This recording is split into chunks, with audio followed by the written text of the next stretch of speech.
Good day. Today, we will be discussing all about Jane Austen's works and how these core ideas and principles of the works um, sheds a different light against the romantic ideals, romantic writers, and the romantic period itself. So we all know that romantic period is comprised of ideals of being the individualism of the individualism and the focus onto the experiences and human emotions. Luella, what can you see in Jane Austen's works and what makes her a different writer? Well, as for that, I can't help but think about Sense and Stability because in this particular novel, there are two contrasting characters, namely Marian and Eleanor. Marian here is an emotionally driven individual. Her passionate and unguarded nature leads her to heartbroken and the near death illness, which is really alarming. Whereas for Eleanor, she is an emotionally intelligent woman. She knows what and which is should be prioritized. So for her, she handles disappointment with dignity and she knows when to get emotional and when not to get emotional, which leads her in achieving her heart's desire. So these idea, Luella, made me think of these like realism over idealism. So these two contrasting characters that Jane Austen used in her novel Sense and Sensibility, which like realism there is like more is embodied by Eleanor, and the idealism there is embodied by Marion. So these two characters that has different beliefs in them, have different that they take, and the experience that they have, highlights the idea that Jane Austen wants us to know that it's not good to be a like very idealistic person, while it's not good to be more just into realistic, but it's a balance between the two. So um, the way Eleanor ended up in a very like good path in her life made us think that real being a realistic person It's a good thing. it's a good thing. Yeah. It's a good thing. Yeah, so I'd like to add that as for my point, I think it's Jane Austen is also putting a great emphasis about being practical. It's about putting practicality over passion. I know we all have desires in our heart. I know we all have dreams, but it's all about at the end of the day, it's all about being practical because we live in this cruel world where we have to compromise, where we have to reduce some things to fit in and to somehow keep going and survive because that's the world we live in. So I think Jane Austen here is like living in the modern world. I Yes. think she's really screaming, she's really preaching about being practical, preaching about putting our mind over our heart because as we know our heart is deceitful. So I think we should move on into other novels. What about you, Ara?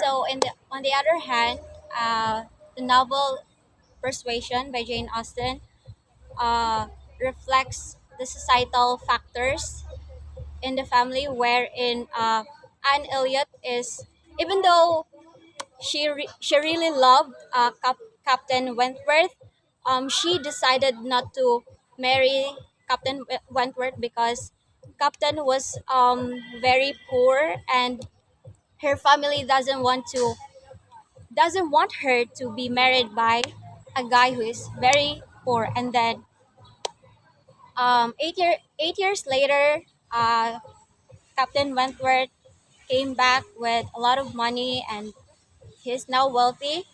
And but Anne Elliot never changed her feelings, which is like very realistic nowadays because this novel is that Jane Austen here does not romanticize their reunion. Instead, she presents it with a sense of realism, where their love story is not marked by grand gestures or passionate declarations,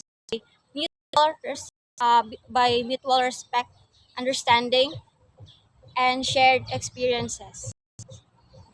So yeah, this also reminds me of her novel Pride and Prejudice because in this particular novel, Elizabeth Bennet and other ladies are aiming to marry rich guys for them to be saved in poverty. So Elizabeth Bennet met Mr. Darcy and they had an interaction. And eventually, Mr. Darcy had his first proposal, which Elizabeth Bennet refused. Why? Because she thinks at the very first of his proposal that he lacks understanding and respect to her, which also resonates about being realistic or being idealistic. So it's about her practicality. It's about her guts to saying no. But eventually, they ended up happily married together. So I think her very point here in Pride and Prejudice is to not be carried away by our emotions because of course Elizabeth Bennet shares the same feelings with Mr. Darcy in his first proposal because they already had an interaction and Mr. Darcy is an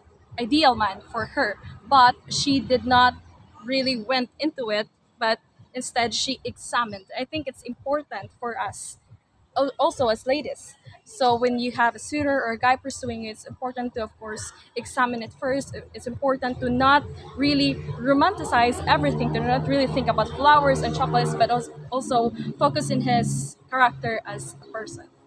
So, in her works, also it stresses a different view in the aspect of marriage, because marriage there is treated as a like a way for the woman to be in high ranking society, Yeah. and it is against these idealistic